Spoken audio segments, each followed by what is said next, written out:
Let's go from this to that. It is time to freshen up these chairs.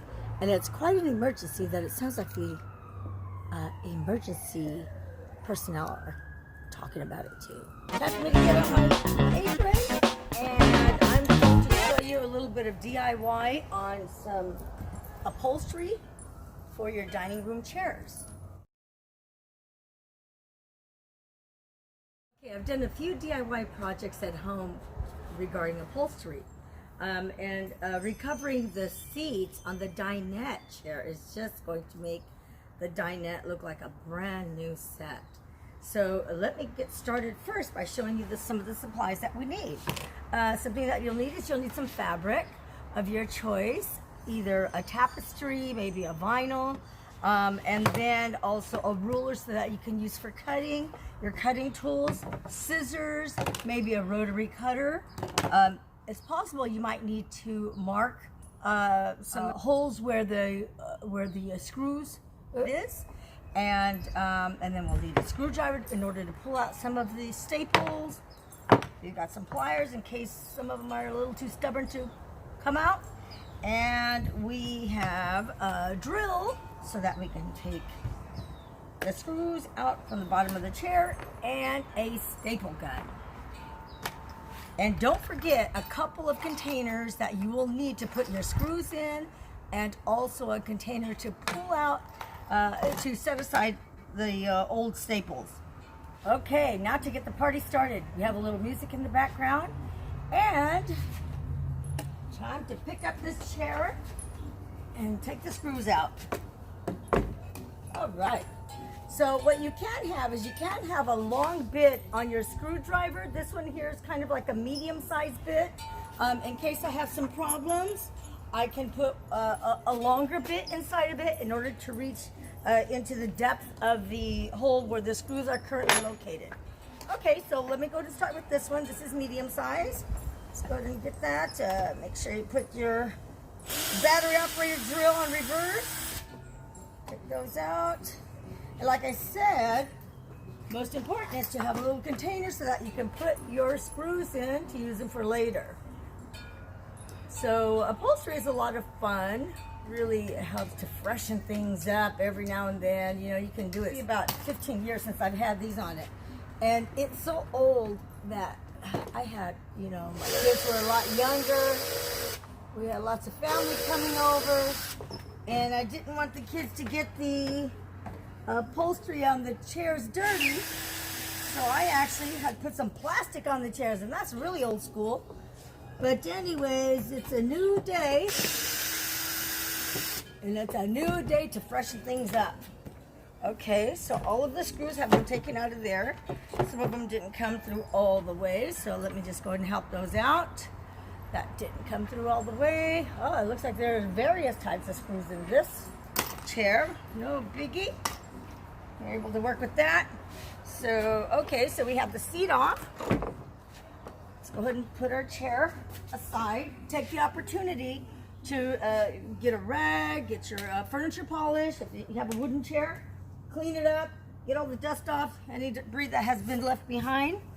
And then next we have the seat. We're going to, okay, so what this chair actually has is the original fabric that this dinette came with.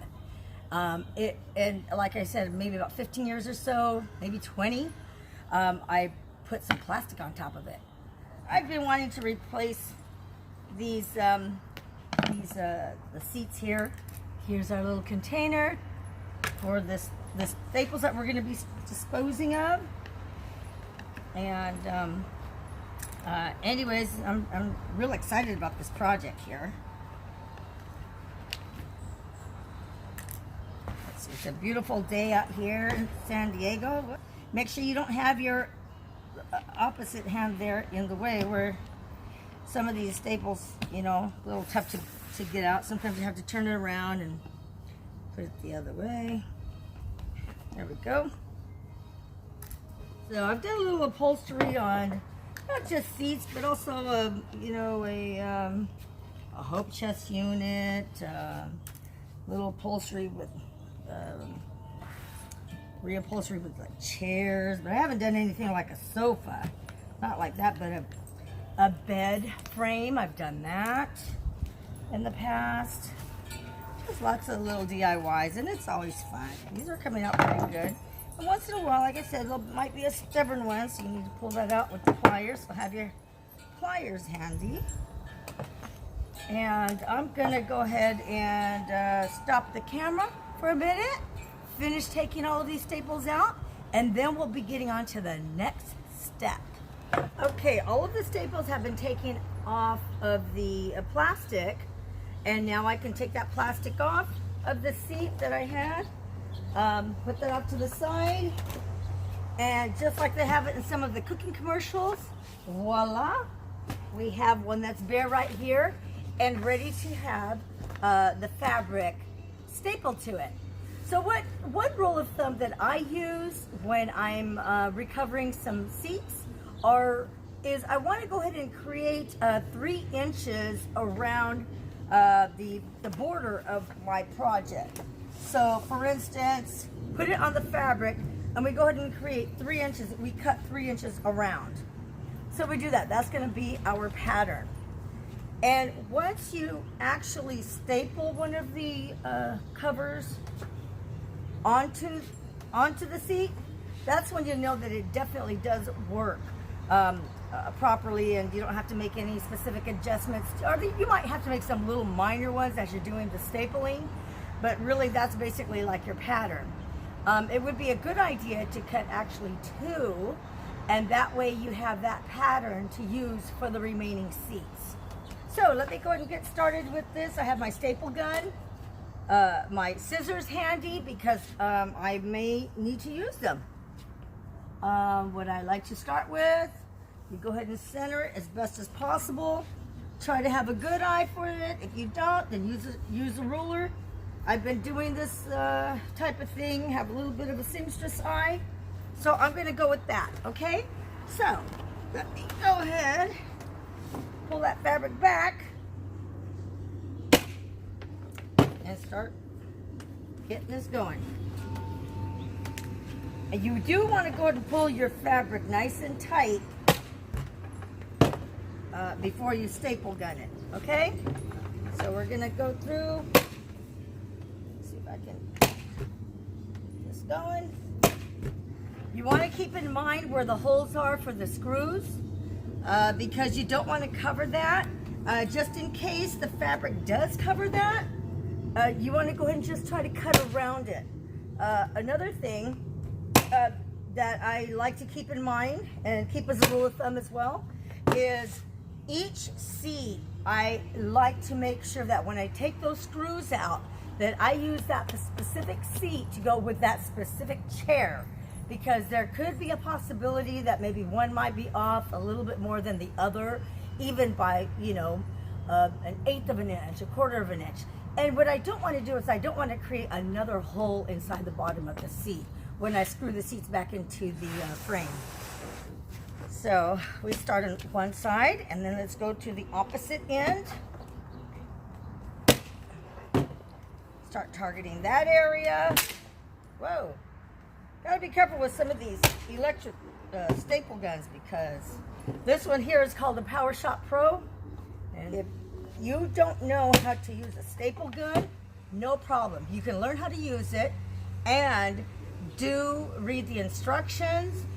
Check out a YouTube if there's one available, because you want to make sure that when you are using an electric staple gun that you definitely don't face it toward you or face it toward anyone else whenever you're replacing staples. There's a lot of safety precautions with that. So definitely read the manual, check out that manufacturer's information on that product. Remember, it's always safety first. I love that. Okay, let's see. I've got basically the back and the front done. Now I'm going to go ahead and start the sides. You can go through this type of thing rather quickly. You'll want to leave the corners open because that's when you're going to put the the fold together, you know, you want to be able to secure it properly. Another thing you want to go ahead and double check is you want to make sure that your seat looks really nice and that it doesn't look like it's loose fitting or anything like that. Okay, let's see, let me finish this side. Pull it tight. And boy, lately I've been working on so many projects that my nails just don't look as pretty as they used to. But that's okay, it's just temporary. Okay, so far so good. This is what it's looking like.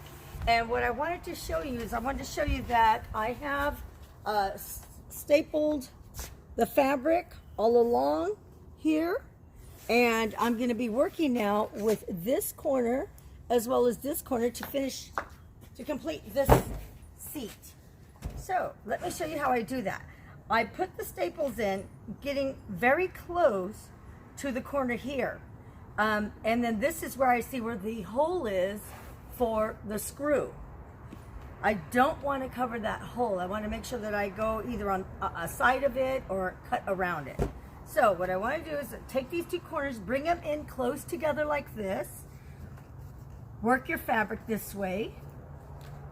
Okay, and then I'm going to bring it to the side and make sure it's nice and tight. It's okay to have this little fold here and a little fold there as well. Let's see. And then I'm holding it really good.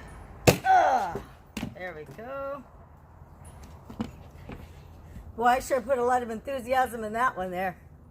You'd think I was in the wrestling match. Okay, now I'm covering the hole right there. So what I can do is I just can shave a little bit of that fabric off. Not a problem. Put that off to the side. Now to complete this corner. Again, bring it in close together. Pull it toward the center.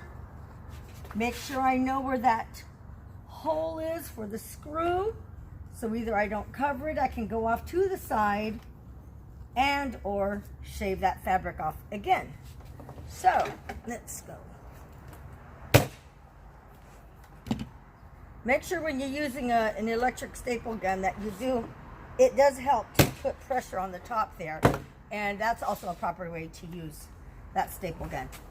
Let's see. Again, I need to go ahead and cut this off for the hole. Okay, now that I have that together, let me grab my chair.